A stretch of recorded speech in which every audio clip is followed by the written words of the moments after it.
जय राम जय राम जय जय राम सिया राम जय जय सिया राम। श्री तुलसीदास जी कहते हैं, हनुमान जी के प्रेम युक्त वचन सुनकर सीता जी के मन में विश्वास उत्पन्न हो गया। उन्होंने जान लिया कि ये मन वचन और कर्म से कृपा सागर श्री रघुनाथ जी का दास है। भगवान का जन जानकर अत्यंत गाढ़ी प्रीति हो गई। नेत्रों में जल भर आया और शरीर अत्यंत पुलकित हो गया। सीता जी ने कहा, हे तात हनुमान, विरह सागर में डूबती हुई मुझको तुम जहाज हुए। मैं बलिहारी जाती हूँ। अब छोटे भाई लक्ष्मण जी सहित खर के शत्रु सुखधाम प्रभु का कुशल मंगल कहो। श्री रघुनाथ जी तो कोमल हृदय और कृपालु हैं, फिर हे हनुमान, उन्होंने किस कारण ये निष्ठुरता धारण कर ली है? सेवक को सुख देना उनकी स्वाभाविक बान है। वे श्री रघुनाथ जी क्या कभी मेरी भी याद करते हैं? हे तात, क्या कभी उनके कोमल सांवले अंगों को देखकर मेरे नेत्र शीतल होंगे? मुंह से वचन नहीं निकलता, नेत्रों में विरह के आंसुओं का जल भर आया। बड़े दुख से वे बोली, हा नाथ, आपने मुझे बिल्कुल ही भुला दिया। सीता जी को विरह से परम व्याकुल देखकर हनुमान जी कोमल और विनीत वचन बोले, हे माता, सुंदर कृपा के धाम प्रभु भाई लक्ष्मण जी के सहित शरीर से कुशल हैं, परंतु आपके दुख से दुखी हैं। हे माता, मन में ग्लानि न मानिए, मन छोटा करके दुख ना कीजिए। श्री रामचंद्र जी के हृदय में आपसे दूना प्रेम है। हे माता, अब धीरज धरकर श्री रघुनाथ जी का संदेश सुनिए। ऐसा कहकर हनुमान जी प्रेम से गदगद हो गए। उनके नेत्रों में प्रेमाश्रुओं का जल भर आया। हनुमान जी बोले, श्री रामचंद्र जी ने कहा है, हे सीते, तुम्हारे वियोग में मेरे लिए सभी पदार्थ प्रतिकूल हो गए हैं। वृक्षों के नए नए कोमल पत्ते मानो अग्नि के समान, रात्रि काल रात्रि के समान, चंद्रमा सूर्य के समान और कमलों के वन भालों के वन के समान हो गए हैं। मेघ मानो खौलता हुआ तेल बरसाते हैं। जो हित करने वाले थे वे ही अब पीड़ा देने लगे हैं। त्रिविध शीतल मंद सुगंध वायु सांप के श्वास के समान जहरीली और गर्म हो गई है। मन का दुख कह डालने से भी कुछ घट जाता है, पर कहूँ किससे?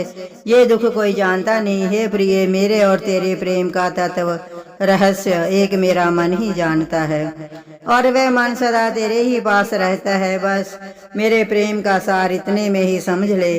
प्रभु का संदेश सुनते ही जानकी जी प्रेम में मगन हो गई। हनुमान जी ने कहा, हे माता, शरीर की हृदय में धैर्य धारण करो और सेवकों को सुख देने वाले श्री राम जी का स्मरण करो। श्री रघुनाथ जी की प्रभुता को हृदय में लाओ और मेरे वचन सुनकर कायरता छोड़ दो।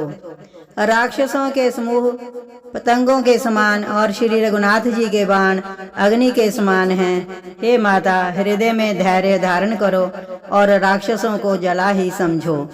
श्री रामचंद्र जी ने यदि खबर पाई होती तो वे विलंब ना करते। हे जानकी जी, राम बाण रूपी सूर्य के उदय होने पर राक्षसों की सेना रूपी अंधकार कहाँ रह सकता है? हे माता, मैं आपको अभी जहाँ से लिवा लाऊं, पर श्री रामचंद्र जी की शपथ है, मुझे प्रभु की आज्ञा नहीं है। अतः हे माता, कुछ दिन और धीरज धरो। श्री रामचंद्र जी वानरों सहित यहाँ आवेंगे और राक्षसों को मारकर आपको ले जाएंगे। नारद आदि ऋषि मुनि तीनों लोकों में उनका यश गावेंगे। सीता जी ने कहा, हे पुत्र, सब वानर तुम्हारे ही समान नन्हे नन्हे से होंगे। राक्षस तो बड़े बलवान योद्धा हैं।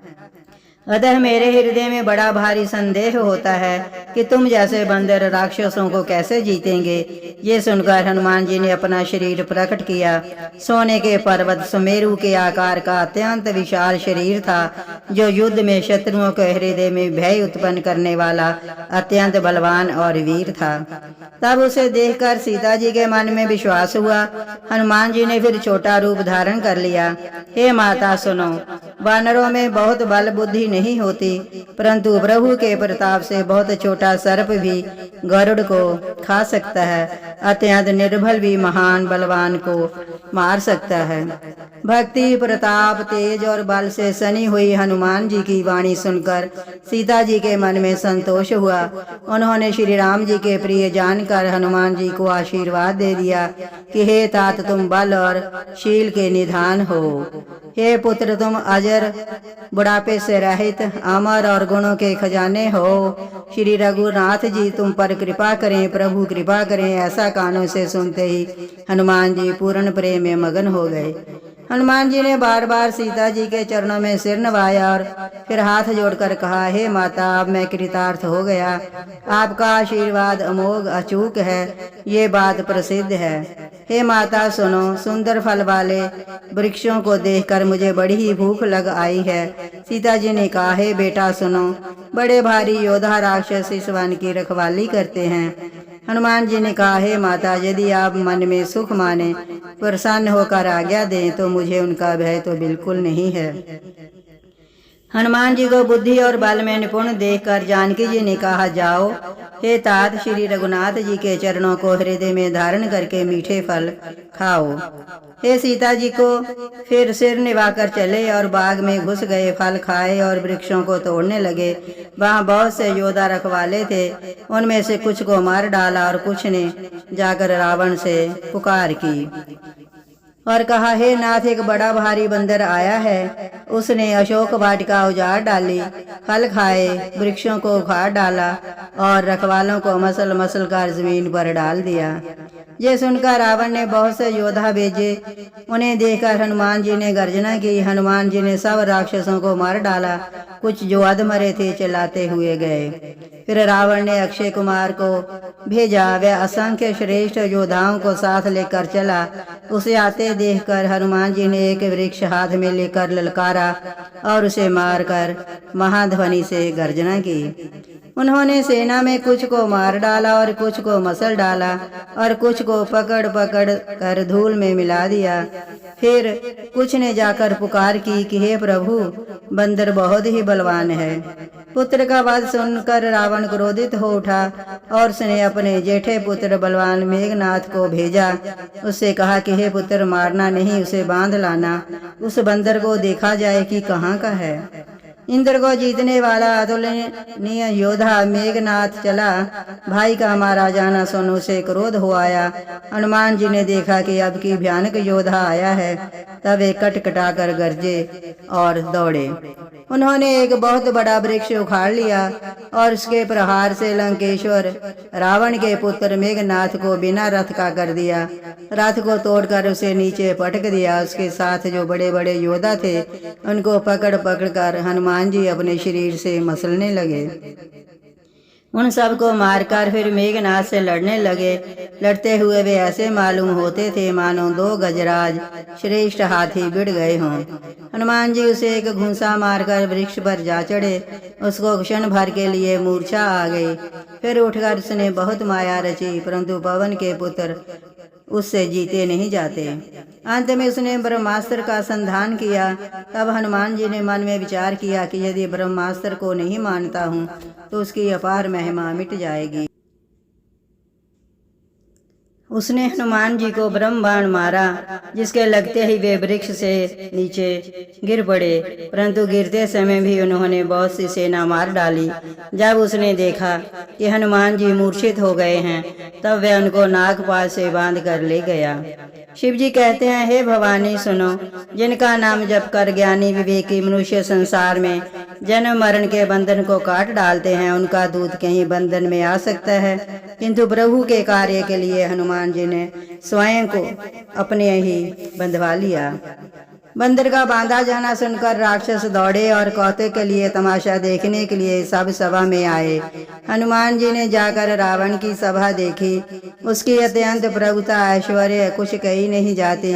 देवता और दिक्पाल हाथ जोड़े बड़ी नम्रता के साथ भयभीत हुए सब रावण की भौं ताक रहे हैं, उसका रुख देख रहे हैं। उसका ऐसा प्रताप देखकर भी हनुमान जी के मन में जरा भी डर नहीं हुआ। वे ऐसे निशंक खड़े रहे जैसे सर्पों के समूह में गरुड़ निशंक निर्भय रहते हैं। हनुमान जी को देखकर रावण दुर्वचन कहता हुआ खूब हंसा। फिर पुत्रवध का स्मरण किया तो उसके हृदय में विषाद उत्पन्न हो गया। लंकापति रावण ने कहा, रे वानर, तू कौन है?